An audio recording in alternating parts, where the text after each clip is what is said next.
Good evening friends, welcome to my YouTube channel maths भक्त। एक बार आप सभी का स्वागत है मेरे मैथ्स भक्त चैनल पे। और फिर से एक बार मैथ्स की भक्ति में डूबने का समय हो चुका है। सो हम लोग एक बार मैथ्स की भक्ति में डूब जाते हैं, ठीक है। बेटा, जैसा कि हमने आपसे कहा था कि हम 2014 से लेकर 2022 तक की एक सीरीज़ चला रहे हैं। सीरीज़ में क्या करना है कि जितने भी बेस थ्योरम के क्वेश्चन आए थे वो हम लोग कवर कर रहे हैं। इसके पहले 2014 का हमने अपलोड कर चुके हैं, 2015 का, 2016 का, 13, 14, 15 का अपलोड कर चुके हैं। आज हम 2016 क्वेश्चन डिस्कस करेंगे जो कि बेस थ्योरम से कवर करता है। तो सबसे पहले जो न्यू कमर है हमारे चैनल पे वो इस बात को समझे कि बेस थ्योरम होती क्या है। So let's start Bayes theorem. Bayes theorem का स्टेटमेंट ये कहता है कि if E1, E2, E3 En आर mutually exclusive and exclusive events. अगर E1, E2, E3 बहुत सारे इवेंट्स हैं, जो कि मान लीजिए 3 या 4 इवेंट्स हैं, E1, E2, E3, E4 in and तक, ठीक है। अगर mutually exclusive and exhaustive events है, एक्सक्लूसिव मतलब इवेंट्स क्या होती हैं? एक्सक्लूसिव इवेंट्स वो इवेंट्स होती हैं जिसमें P of A intersection B का कॉलम क्या होता है बेटा? 0 होता है, ठीक है। तो अगर दो mutually exclusive and exhaustive events हो हैं और वो एक रैंडम एक्सपेरिमेंट उनका हो रहा है and A is any events associated with the experiment, और ए क्या है बेटा? वहां पर कोई एक ऐसी इवेंट है जो कि एसोसिएट है। किससे एसोसिएट है? E1, E2, E3 से एसोसिएट है। तो बेस थ्योरम क्या होती है? बेस थ्योरम बोलते हैं P of EI by A. Bayes theorem क्या होती है? P ऑफ EI बाई ए। ये क्या होता है? P of EI। याद करें, सबसे बेहतरीन तरीका बेस थ्योरम क्या है? जो चीज देखो न्यूमरेटर में वही चीज डिनोमिनेटर में, यानी न्यूमरेटर में जो भी चीज है वही चीज हमारी क्या है? डिनोमिनेटर में है। लेकिन थोड़ा सा डिफरेंस है। डिफरेंस ये है कि न्यूमरेटर में जो लिखा है P of E into P of A by A by E I whole upon लिखिए P of E I into P of A by E I, same है कि नहीं है? केवल यहाँ पर क्या लगा देगा? सिग्मा। जैसे ही हम लोग डिनोमिनेटर में सिग्मा लगाते हैं तो हमारी बेस थ्योरम क्या हो जाती है? कंप्लीट हो जाती है। Clear?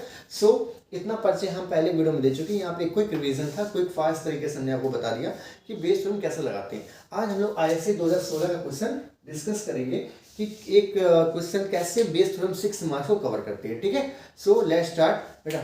So let's start Bayes theorem, ठीक है। Question number 2016। ओके, सो बेटा अब हम लोग ने डिस्कस करेंगे 2016 का ISC का क्वेश्चन। क्वेश्चन आपसे ये कह रहा है 2016 में आया हुआ है। ISC 2016 क्लास 12th में ISC बोर्ड 2016 में ये बेस थ्योरम से कवर किया गया 6 मार्क्स का। तो देखो कैसे करते हैं। इसमें कहा गया in an automobile factory certain parts are to be fixed into the chassis in section before it moves in the section B, ठीक है। आपसे कह रहा है कि कोई एक चेसिस फैक्ट्री है, कोई एक ऑटोमोबाइल फैक्ट्री है जिसमें चेसिस में कोई चेंजेस करने हैं, ठीक है। In automobile factory certain parts are to be fix. कुछ ऐसे पार्ट्स हैं जो कि हमको फिक्स करने हैं, ठीक है। कहाँ पर? Into the chassis. एक ऑटोमोबाइल फैक्ट्री में कुछ सर्टेन पार्ट्स हैं जो कि हमको चेसिस में क्या करने हैं? फिक्स करने हैं। Before it's move in the another section. एक सेक्शन में क्या होना है? ऑटोमोबाइल फैक्ट्री में एक ऑटोमोबाइल फैक्ट्री है, कोई एक सेक्शन है, फिर दूसरा सेक्शन है। तो दूसरे सेक्शन में पार्ट्स जाने से पहले पहले वाले सेक्शन में क्या हो रहा है कि वहां पर उसे चेंजेस में कुछ चेंजेस आ रहे हैं, ठीक, कोई पार्ट फिट करने जा रहे हैं। तो कह रहा है कि इस काम को करने के लिए 3% अलॉटेड किए गए, A, B एंड C। फिर से समझो क्वेश्चन क्या कह रहा है। कोई ऑटोमोबाइल फैक्ट्री है जहां पर क्या है, एक सेक्शन से दूसरे सेक्शन में कोई पार्ट है वो ट्रांसफर किया जा रहा है। या कोई मान लो एक स्कूटर है, ठीक है। वो सेक्शन ए में क्या हो रहा है? चेसिस बन रही है। सेक्शन बी में क्या हो रहा है? उसकी पेंटिंग हो रही है। सेक्शन सी में क्या हो रहा है? कुछ और कुछ हो रहा है, ठीक है। तो कह रहा है एक सेक्शन से दूसरे सेक्शन में मूव करने से पहले हमें सेक्शन ए, पहले वाले सेक्शन में क्या करना है? उसमें चेसिस में कुछ चेंजेस करने। तो कह रहा है इस काम को करने के लिए 3 लोग अलॉट किए गए। Allot A, B and C लोग अलॉट किए गए, ठीक है। A, B and C। अब कह रहा है कि उस काम को चेसिस में क्या करना है? चेसिस के पार्ट्स को फिट करना है। उस काम को अगर A करता है तो इस बात की प्रोबेबिलिटी है 45%। उसी काम को अगर B करता है तो इस बात की प्रोबेबिलिटी 35%। और उसी काम को अगर C करता है तो क्या है? 20% है। यानी अगर चेसिस में चेंजेस करने हैं तो A के काम करने की प्रोबेबिलिटी है 45%, B के काम करने की 35% और C के काम करने की 20%, ठीक है। अब सुनो, फिर उसमें होता क्या है कि अगर एक सेक्शन से दूसरे सेक्शन में पार्ट टाइम से नहीं पहुंचा या डिले हो गया कुछ, ठीक है। मान लो एक काम को काम दिया गया, उसने काम टाइम पे नहीं किया, डिले हो गया, तो टाइम ज्यादा लगने की प्रोबेबिलिटी है।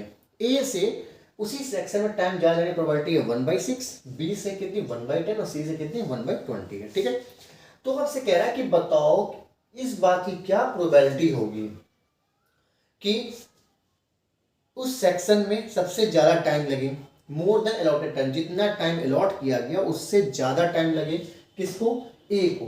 ए को इस बात की क्या प्रोबेबिलिटी कि उस काम को पहली बात तो ए करे, यानी जो उसमें रिपेयरिंग करनी है वो तो ए को करनी है। अब ए को करनी है, ये बात तो सही हो गई, लेकिन दिए गए टाइम से ज़्यादा टाइम लगे, ए करे और दिए गए टाइम से कितनी प्रोबेबिलिटी है कि दिए हुए अलॉटेड टाइम से मोर देन अलॉटेड टाइम उसको चाहिए। ठीक है, तो बेटा हम इसमें क्या करेंगे, बेस थ्योरम को अप्लाई करेंगे। बेस थ्योरम आपको बता दें, यहाँ पे E1 क्या है बेटा, सबसे पहले देखो E1 एक इवेंट है, यहाँ से सोल्यूशन देखो, सॉल्यूशन बेटा क्या है, E1 क्या है, E1 is an event to do work A. E2 बेटा क्या है, E2 is an event to do work B. और E3 बेटा क्या है, E3 क्या है, is an event to do work C. ठीक है, E1 E2 E3 क्या है, E1 है ए का काम करे, E2 क्या है बी करे, E3 क्या है सी करे। तो बताओ बेटा P ऑफ E1 कितना हो जाएगा, P ऑफ E1 कितना 45%, तो 45/100, same as P of E2 कितना हो जाएगा, P ऑफ E2 हो जाएगा 35/100 और P ऑफ E3 कितना हो जाएगा 20% ना, 20/100। ये P ऑफ क्या हो गया, E3 हो गया। अब देखो P ऑफ A/E1 यानी दिए हुए ज्यादा टाइम लग रहा है अलॉटेड टाइम से ज्यादा, अब हम लोग यहीं पे लिख लेते हैं। ठीक है, अब P ऑफ A/E1 कितना हो जाएगा, probability of A/E1 1/6, probability of A/E2 कितना हो जाएगा 1/10 और प्रोबेबिलिटी ऑफ A/E3 कितना हो जाएगा 1/20। अब देखो बेस थ्योरम बनके तैयार हो चुकी है। बेस थ्योरम क्या हो जाता है, अब उसने क्या कहा कि ए का ही काम करे, कौन काम करे, ए काम करे और दिए गए टाइम से ज्यादा टाइम काम करे। ठीक है, मोर देन अलॉटेड टाइम, तो क्या हो जाएगा P of A/E1, Bayes theorem बना लो, इसकी प्रोबेबिलिटी ऊपर यानी P of E1 into P of A/E1 whole upon, अब बेटा टोटल प्रोबेबिलिटी नीचे P of E1, P of A/E1, P of E2, P of A/E2 plus P of E3 into P of A/E3।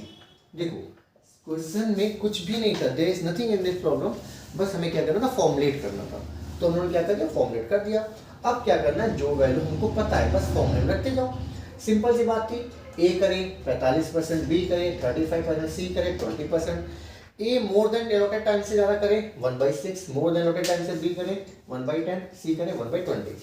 आप यहाँ पर रखो, तो P of E1 कितना हो जाएगा 45/100 इंटू P ऑफ E1 हो गया, इसका मल्टीप्लाई, इसका मल्टीप्लाई, इसका मल्टीप्लाई, A/E1 क्या हो जाएगा 1/6, नीचे आगे कर लो, क्या हो जाएगा 45/100 into 1/6 plus 35/100 into 1/10 plus 20/100 into 1/20।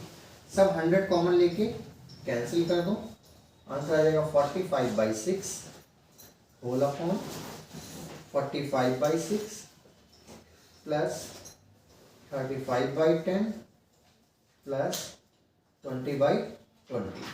तो देखो इसके बाद आपको क्या मिलने वाला है, कैलकुलेटर मिलने वाला है। इसके बाद आपको क्या मिलेगा, कैलकुलेटर मिलेगा। कैलकुलेटर से इसको सॉल्व कर दो। ठीक है, तो अभी मैं इसको फाइनल आंसर लिख देता हूँ। फाइनल आंसर क्या होगा, इसको सॉल्व करोगे तो 0.625 या फिर 5/8 आ जाएगा। ठीक है, तो आपने देखा कि बेस थ्योरम के प्रोबेबिलिटी में कुछ भी नहीं है, केवल आपको करना क्या है, आपको सिर्फ क्वेश्चन को ठीक से पढ़ना है। और मैं आपको बता देता हूँ 110% इस बार भी बोर्ड में परसेंटेज वाली ही प्रॉब्लम आने वाली है। ठीक है, तो इस बात को मैं बात फिर से समझो, P of A one, P of A two, P of A three, P of A by A one, A by A two, A by three को बस ध्यान से निकाल लेना क्वेश्चन से, फॉर्मूले में रख देना, इसके बाद वो कैलकुलेटर अलाउ होगा, कैलकुलेटर से सॉल्व करना है। ठीक है, सो गाइस अब हम लोग नेक्स्ट वीडियो में मिलेंगे जो कि 2017 का क्वेश्चन सॉल्व करेंगे। ठीक है, 2017 का। Stay connected to my YouTube channel maths भक्त। ज़्यादा से ज़्यादा लोगों को लाइक कराओ, सब्सक्राइब कराओ। So thank you all, thank you.